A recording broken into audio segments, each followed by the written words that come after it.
नमस्कार। आज बात करते हैं एक ऐसी मजेदार कहानी की जहां सपने तो थे एकदम बॉलीवुड वाले, लेकिन असलियत उफ, बिल्कुल ही अलग निकली। ये कहानी है दो दोस्तों की जिनका सपना था उत्तर प्रदेश के सबसे बड़े क्रिमिनल बनना, पर किस्मत ने तो कुछ और ही सोच रखा था। तो चलिए शुरू करते हैं। तुम मिलिए राम प्रसाद से। इनके सपने न किसी बॉलीवुड फिल्म से कम नहीं है। इन्हें लगता है कि एक दिन ये इतने बड़े क्रिमिनल बन जाएंगे कि इनके नाम से पूरा उत्तर प्रदेश कांपेगा। कहानी की शुरुआत ही इनकी इसी बड़ी फिल्मी सोच से होती है। लेकिन हर फिल्मी हीरो के साथ एक प्रैक्टिकल दोस्त तो होता ही है ना। यहाँ वो दोस्त है शिवा। अब जहाँ राम प्रसाद हवा में उड़ रहे हैं, वहीं शिवा को अच्छे से याद है कि कैसे जेब काटने के चक्कर में उसे इतनी मार पड़ी थी कि हफ्ता भर बिस्तर से उठ नहीं पाया। मतलब एक है सपनों का राजा और दूसरा हकीकत का मारा। तो चलिए कहानी के पहले हिस्से में चलते हैं और देखते हैं कि कैसे इनके बड़े सपनों और छोटी सोच में जमीन आसमान का फर्क था। देखिए, इनकी असल प्रॉब्लम ही यही थी।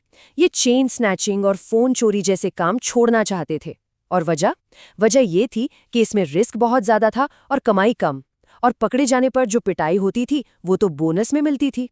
और देखिए, इनकी फिलॉसफी, इनका मोटो बड़ा सिंपल था। भाई, काम ऐसा करो जिसमें बैठे बैठे हो जाए, पसीना तो एक बूंद ना आए, लेकिन नोटों की बारिश हो जानी चाहिए। और यही सोच, यही फॉर्मूला इनकी पूरी कहानी को आगे बढ़ाता है। शॉर्टकट से अमीर बनने का ये जो आइडिया है ना, वाकई मजेदार है। तो फिर बिना मेहनत पैसे कमाने का ये शानदार आइडिया आखिर था क्या? चलिए इनके लिक्विड गोल्ड वाले जुगाड़ को समझते हैं जरा। हुआ यूं कि शिवा की नजर एक ऑयल टैंकर पर पड़ी और बस दिमाग में बत्ती जल गई। उसने उसे नाम दिया लिक्विड गोल्ड। उनके लिए ये सिर्फ पेट्रोल नहीं था, ये तो एक चलता फिरता खजाना था जो उनकी सारी प्रॉब्लम सॉल्व कर सकता था। और चोरी का प्लान? अरे एकदम सिंपल। जैसे ही टैंकर का ड्राइवर ढाबे पर खाना खाने रुकेगा, रामप्रसाद झट से टैंकर पर चढ़कर पाइप डाल देगा और नीचे शिवा ड्रम में पेट्रोल भरता रहेगा। इसके लिए वो साइंस का इस्तेमाल कर रहे थे, जिसे शिवा बड़े स्टाइल से साइफन सिस्टम कह रहा था। अब चोरी करते हुए रामप्रसाद का कॉन्फिडेंस तो देखिए। उसे लग रहा था जैसे वो किसी फिल्म का विलेन बन गया हो, जिससे पेट्रोल की महक से हिम्मत मिल रही थी। जबकि शिवा उसे बार बार याद दिला रहा था कि भाई उस महक से नशा चढ़ता है, हिम्मत नहीं आती। खैर, इनके चोरी तो अच्छी खासी चल पड़ी, पर इसका असर किसी और के बिजनेस पर बहुत बुरा पड़ रहा था। चलिए देखते हैं कैसे। शहर में एक पेट्रोल पंप के मालिक थे सत्यनारायण। उनका धंधा एकदम से चौपट होने लगा। क्यों? क्योंकि लोग अब पंप पर आने के बजाय इन दोनों चोरों से बोतलों में सस्ता पेट्रोल खरीद रहे थे। मतलब इनकी चोरी एक छोटे व्यापारी के लिए मुसीबत बन गई थी।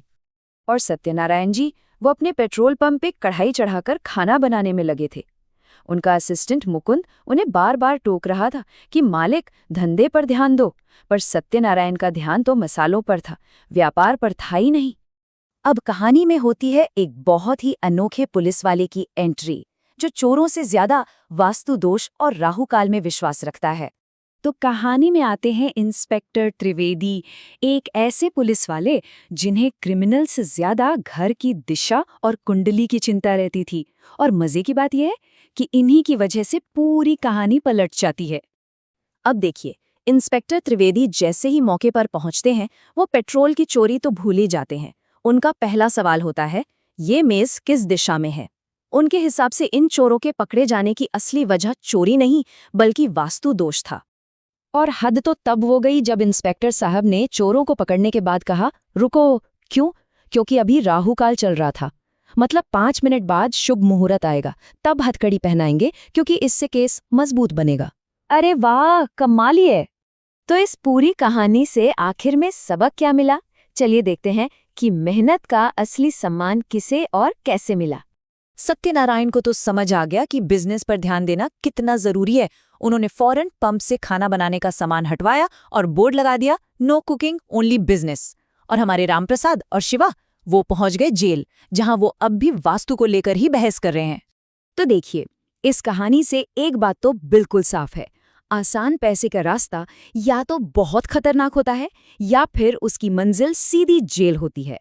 और वहीं दूसरी तरफ जो काम मेहनत और लगन से किया जाता है, वो हमेशा इज्जत दिलाता है। ठीक वैसे ही जैसे सत्यनारायण को अपने साफ सुथरे चलते हुए पेट्रोल पंप पर मिल रही थी। तो आखिर में बस एक सवाल सोचना जरूरी है, क्या शॉर्टकट सच में रास्ता छोटा करते हैं, या फिर वो हमें एक ऐसी मंजिल पर ले जाते हैं जहां हम कभी पहुंचना ही नहीं चाहते थे? इस पर सोचिएगा जरूर।